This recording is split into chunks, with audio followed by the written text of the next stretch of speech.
The heavy clang of a prison door. Anthony steps into the blinding sunlight for the first time in 30 years. He walked into prison, an innocent man. He left a man the state had tried to kill.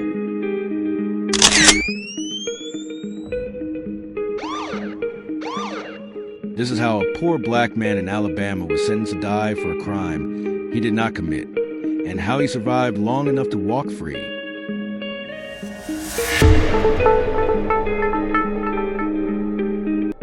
What follows is not just a story of injustice. It is an odyssey of survival, resilience, and the fight to reclaim a stolen life, the quiet before the storm. Birmingham, Alabama, mid-1980s. The civil rights marches had ended, but the air still hummed with tension. Anthony, 29, lived with his mother in a small home, working nights at a locked warehouse. Life was quiet, unremarkable. He knew his neighbors. He helped his mother with groceries. Until one summer, two fast food managers were murdered in separate robberies. The city's fear boiled over, and the police needed a name, any name. One evening, flashing blue and red lights painted the walls of Anthony's living room. Officers stormed in, pulling open drawers, rifling through closets. They seized an old .38 revolver from his mother's dresser, dusty, unfired for years. No fingerprints. No eyewitnesses, just a black man and a desperate case to close. In the interrogation room, a white officer leaned close, his words like a sentence before the trial even began. "I don't care whether you did it or not. You're going to be convicted because you're black." The trial that wasn't a trial. Courtrooms carry a certain air, but Anthony's trial felt like walking into a play where the ending was already written. An all-white jury stared back at him. His court-appointed lawyer barely investigated the case. The state's expert swore the bullets matched the gun, a claim that science would one day destroy. Anthony listened in stunned disbelief as the jury pronounced him guilty. The judge's voice was slow, deliberate, cold.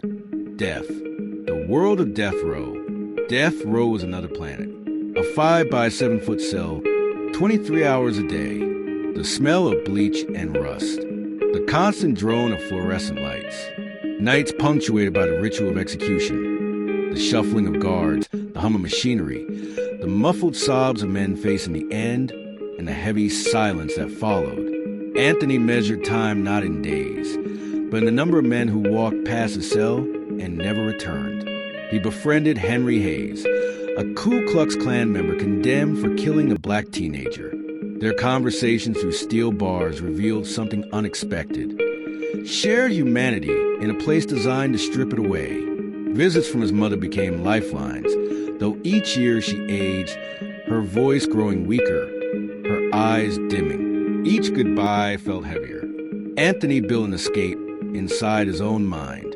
Books became doorways. In his head, he walked through Parisian streets, sat in smoky cafes, swam in warm oceans. The state could cage his body, but never his imagination. A ray of hope. Years blended into decades. Hope was dangerous here, but one day it arrived in the form of Brian Stevenson from the Equal Justice Initiative. Stevenson believed Anthony was innocent and vowed to fight. They unearthed the truth. The ballistics evidence was junk, the timeline impossible, key witnesses ignored. Yet, appeal after appeal was denied. The system was built to resist admitting its own mistakes. Finally, in 2015, the U.S. Supreme Court ruled unanimously Anthony Ray Hinton was innocent. Stevenson told him, "You're going home." Anthony froze. 30 years of waiting, of pain, of stolen life collapsed into a single moment. Freedom and the long road ahead. The final door clicked open. Sunlight warmed his skin. The air smelled of grass and earth, and birdsong filled his ears. Friends embraced him. No glass, no chains. His first meal was rich with flavor. A trip to a grocery store stunned him. Endless colors, choices, noise. He visited his mother's grave, telling her, "I'm free." Today, Anthony speaks in schools, churches, and auditoriums. warning of a justice system that preys on the poor and targets people of color. The state took 30 years of my life, he tells his audiences, but it will never take my soul. Closing call to action. His story is more than one man's nightmare. It's about hundreds like him, still behind bars, still waiting. And it's about the unbreakable power of the human spirit. If you've listened this far, share Anthony's story.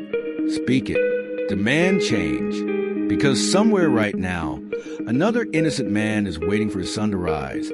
And maybe your voice can help open that door. Subscribe for more true stories that demand to be heard.